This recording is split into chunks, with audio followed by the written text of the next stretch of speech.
pengamat politik UIN Syarif Hidayatullah, ada Adi Prayitno. Selamat siang Mas Adi, apa kabar?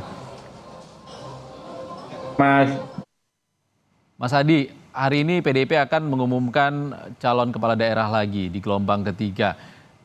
Pilkada Jakarta, Anda melihatnya siapa yang lebih berpotensi? Anies Baswedan atau Basuki Cahayapurnama? kalau saya melihat justru Anies Baswedan ya, karena memang membaca korespondensi historisnya, rasa-rasanya memang PDIP relatif serius untuk menjajaki komunikasi politik dengan Anies. Pertama, Anies ini kan sejak lama tokoh eksternal yang selalu disebut oleh PDIP soal kemungkinan akan diusung dalam Pilgub Jakarta. Yang kedua, memang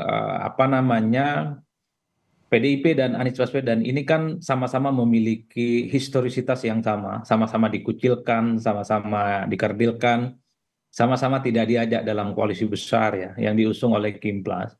Nah, yang ketiga tentu karena faktor misalnya ini antara PDIP dan Anies, bagi saya saling membutuhkan satu sama yang lain. Dari segi PDIP tentu mereka ini butuh nama besar yang relatif kompetitif bahkan berpeluang untuk mengalahkan Ridwan Kamil dan Suswono yang diusung oleh koalisi mayoritas ya Kimplas yang ada 12 partai politik. Sementara PDIP dari segi partai hanya satu dan karenanya Anies merupakan salah satu opsi yang saya kira relatif ya kuat untuk bisa mendandingi kekuatan mereka. Sementara pada saat yang bersamaan kita tahu bahwa Anies ini adalah sosok yang kelihatan juga ingin maju dalam Pilkada Jakarta di 2024 dan Anies satu-satunya cara dan satu-satunya pintu untuk bisa berlayar hanyalah dengan bergabung dengan PDIP. Jadi dalam konteks ini saya kira sepertinya memang Anies relatif lebih memungkinkan sebagai variabel yang jauh lebih menjanjikan untuk maju di Pilkada Jakarta dibandingkan dengan nama-nama yang lain. Saya kira PDIP sebenarnya punya nama besar ya, kader-kader di dalamnya seperti misalnya ada Ahok terutama, di situ ada Rano Karno dan Pak Jarod, tapi memang harus diakui jika dihadap-hadapkan dengan Ridwan Kamil, nama-nama ini sebenarnya tidak terlampau kompetitif bahkan tidak memperbesar ceruk pemilih di luar PDIP. Karenanya paling mungkin kalau PDIP ini bisa berkomunikasi dan mengusung Anies sebagai salah satu kandidat di Jakarta, bagi saya PDIP nantinya akan mendapatkan sokongan dari kekuatan partai politik lain, terutama dari pendukungnya Anies Baswedan.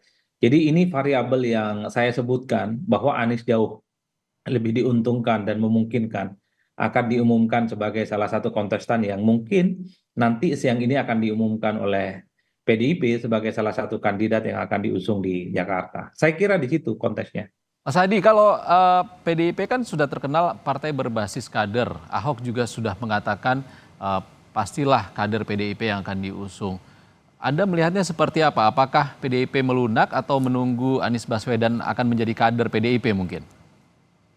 Ya, tidak ada bantahan apapun bahwa PDIP itu adalah partai kader, partai yang sangat ideologis. Bahkan semua orang tahu bahwa PDIP dan Anies ini merupakan dua variabel yang saya kira sangat sulit untuk bisa bertemu dengan yang lain. Saya selalu mengistilahkan ini bagaikan langit dan lubang sumur yang saya kira ini sulit untuk bisa disatukan sama yang lain. Tapi dalam konteks Pilkada Jakarta kali ini, saya merasa antara Anies dan PDIP ini sama-sama memiliki kebutuhan yang sama ya, sama-sama butuh soal bagaimana menghadapi kekuatan mereka yang akan dihadapi yaitu Kimplas yang mengusung nama pesohor namanya Ridwan Kamil dan Suswono yang kemudian ditopang oleh puluhan partai politik yang menurut saya sampai hari ini juga cukup solid. Jadi dalam konteks itulah memang tinggal PDIP sebenarnya. Apakah PDIP akan tetap mempertahankan partainya sebagai partai kader dan partai ideologis, sementara pada saat yang bersamaan PDIP masih membutuhkan ceruk pemilih di luar kekuatan mereka, yang tentu opsinya ada pada Anies Baswedan. Karena bagi saya melawan kekuatan Gimplas di Jakarta ini tentu tidak hanya bermodalkan jargon-jargon ideologis, tidak hanya cukup bermodalkan misalnya alasan-alasan kader adalah utama, tapi bagaimana taktis pragmatis bahwa PDIP harus mulai menghitung siapa sebenarnya jagoan yang bisa diusung kompetitif dan bisa memenangkan pertarungan. Toh kalaupun toh misalnya PDIP itu mengusung Anies Baswedan, saya kira tidak menyalahi fatsun politik PDIP. Karena PDIP kan ada kecenderungan ingin menjadikan kader mereka sebagai wakilnya. Ada Rano Karno di situ disebut, ada kemudian Hendi, dan ada nama-nama lain. Di berbagai tempat, saya kira tidak semua kader yang diusung oleh PDIP. Yang paling penting adalah dalam setiap kandidasi gubernur, bupati, dan wali kota, masih ada kader PDIP yang kemudian bisa diusung, entah sebagai wakil ataupun sebagai calon utama. Dan saya kira dalam konteks itu, PDIP tidak perlu merasa berdosa, PDIP tidak perlu merasa bahwa dengan mengusung Anies ideologi dan kaderisasi partai mereka akan berkurang. Bagi saya tidak begitu, kecuali ya calon gubernur dan wakil gubernur yang diusung oleh PDIP adalah mereka outsider semua, bukan kader.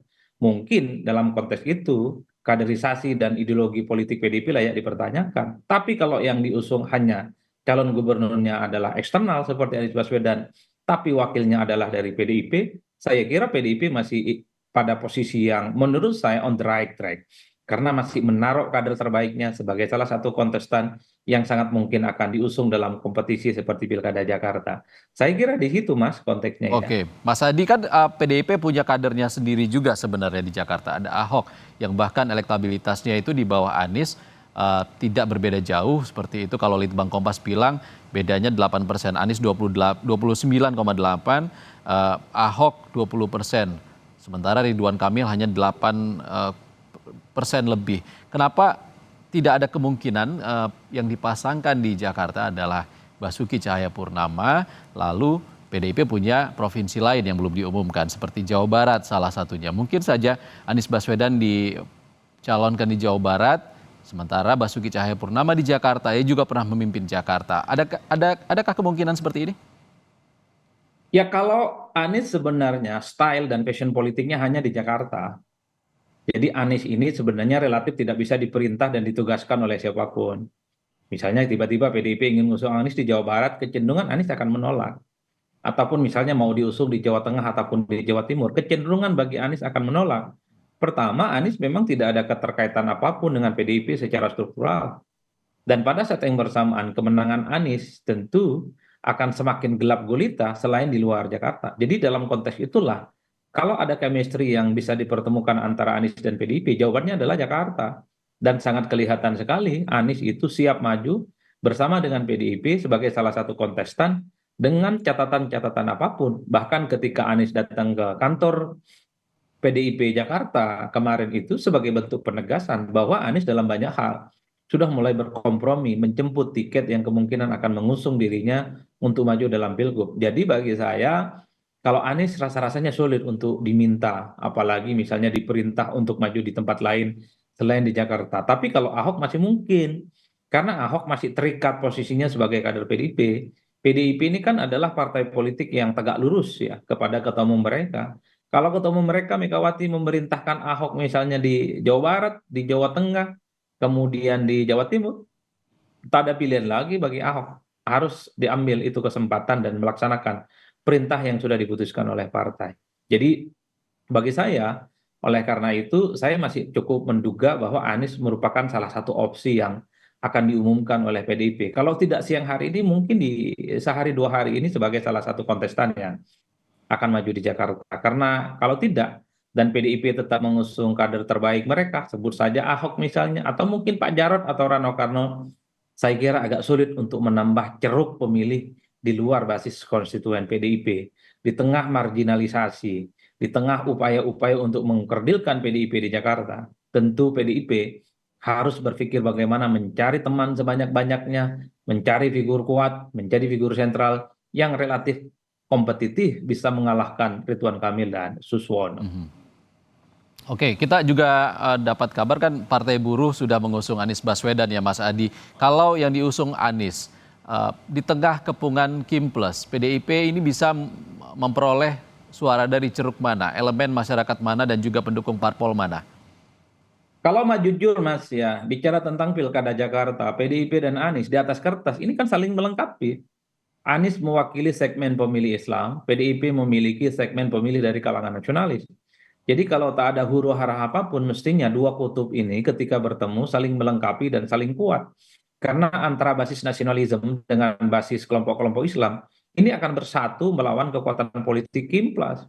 Meski ada jarak psikologis yang tidak bisa dibantah, bahwa sampai hari ini pemilih-pemilih PDIP, terutama loyalis Ahok, belum sepenuhnya menerima Anies sebagai bagian dari mereka, apalagi diusung, apalagi menjadi kader dari PDIP. Dan pada saat yang bersamaan kita juga tahu bahwa pemilih-pemilih Anies masih tidak terima juga dengan PDIP, tidak terima juga dengan apa namanya sikap politik yang ditunjukkan oleh PDIP yang selama ini kerap menunjukkan wajah permusuhan dengan Anies Baswedan. Oleh karena itu, bagi saya, kalau ini dicarikan titik temu, ada komunikasi yang bisa mensimbolisasi bagaimana kepentingan Anies dan PDIP ini bisa disatukan dalam kepentingan politik Pilkada Jakarta. Saya kira Pilkada Jakarta akan menjadi pilkada yang menarik. Karena kalau tanpa Anies Baswedan, saya kira tidak ada elemen of surprise sebenarnya dalam pilkada kali ini. Sekali lagi Mas, ini ada kecenderungan marginalisasi politik. Dengan cara menumpuk begitu banyak kekuatan partai, dengan meninggalkan satu atau figur tertentu supaya dia tidak mendapatkan tiket, supaya dia yatim piatu, supaya dia tidak bisa partner. Tentu ini sebagai bagian dari supaya kekuatan politik mayoritas seperti Kim Plus itu bisa memenangkan pertarungan dengan mudah. Saya kira di situ bacaan saya. Mhm. Kalau kemungkinan Anies Baswedan jadi kader PDIP bagaimana Mas Adi? Ya kalau memang itu permintaan dari PDIP dan sebagai syarat bagi Anies untuk bisa diusung, tidak boleh tidak bagi Anies. Anies tak bisa bernegosiasi kalau memang ingin maju dari PDIP. Tapi kalau bagi Anies syarat menjadi kader PDIP itu adalah mustahil, ya saya kira Anies tidak akan mendapatkan tiket dari PDIP. Tapi bagi saya, menjadikan Anies sebagai kader PDIP per hari ini itu sebenarnya kontraproduktif, juga tidak baik. Karena ada kesan, ada pemaksaan ya, supaya Anies itu berbaju merah. Ada paksaan bahwa Anies itu harus berkartu anggota PDIP, itu tidak bagus. Dari segi komunikasi politik, paling tidak ada komitmen. Ada kalimat sawa yang saya sebutkan apa? Kesamaan nasib, kesamaan kepentingan politik, kesamaan-kesamaan bagaimana mereka punya common enemy, yaitu Kim Plus untuk bisa dikalahkan di Pilkada Jakarta. Kalau mau juga disebut harus ada fakta integritas, bahwa setelah Anies andai terpilih sebagai gubernur Jakarta, mungkin sehari, 2 hari, setahun, 2 tahun setelah jadi gubernur, Anies bisa diminta untuk menjadi bagian dari PDIP. Itu mungkin bisa dilakukan. Saya termasuk yang sebenarnya agak miring melihat kalau hari ini tiba-tiba Anies berkartu anggota PDIP, bagi saya ini nggak bagus. Seakan-akan ada paksaan-paksaan yang saya kira di tengah simpati publik yang mulai tumbuh kepada PDIP dan Anies, ini justru akan kontraproduktif. Alih-alih mereka akan mendapatkan simpati, tapi yang justru didapatkan, dikhawatirkan adalah bulian dan kritik-kritik keras yang saya kira akan merusak kredibilitas mereka sebagai penantang yang potensial menang di Jakarta. Oke, Mas Adi, soal ceruk suara, salah satu ex pengusung Anies Baswedan yakni PKS itu sebagai pemilik suara terbesar di Jakarta. Anda melihatnya jika PDIP mengusung Anies Baswedan, seberapa besar pengaruhnya suara PKS nanti bisa direbut oleh PDIP dan Anies? Kalau kita membaca hasil survei, ada yang disebut dengan istilah split ticket voting. Jadi pemilih-pemilih partai dalam banyak hal seringkali berbeda dengan pilihan partai politiknya. Sebut saja misalnya pemilih PKS. Per hari ini, begitu banyak pemilih PKS yang sebenarnya kalau bicara tentang pilkada, itu lebih condong kepada Anies Baswedan dibandingkan dengan figur lain. Pemilih-pemilih PKB, pemilih-pemilih Nasdem, kalau kita cross check dalam apa namanya simulasi di survei, itu juga adalah mereka yang saya kira pilihan politiknya jauh lebih condong kepada figur lain ya, figur yang kemudian seperti Anies Baswedan. Kalau dari data yang kita punya, banyak pemilih PKB itu ke Anies, banyak pemilih Nasdem juga ke Anies Baswedan. Jadi dalam konteks itulah pilkada dalam banyak hal ketika begitu banyak borong-borong partai politik, itu yang diborong hanya perahunya, tapi orang-orang di dalamnya itu lebih condong ke tempat yang lain. Ini yang disebut dengan split ticket voting.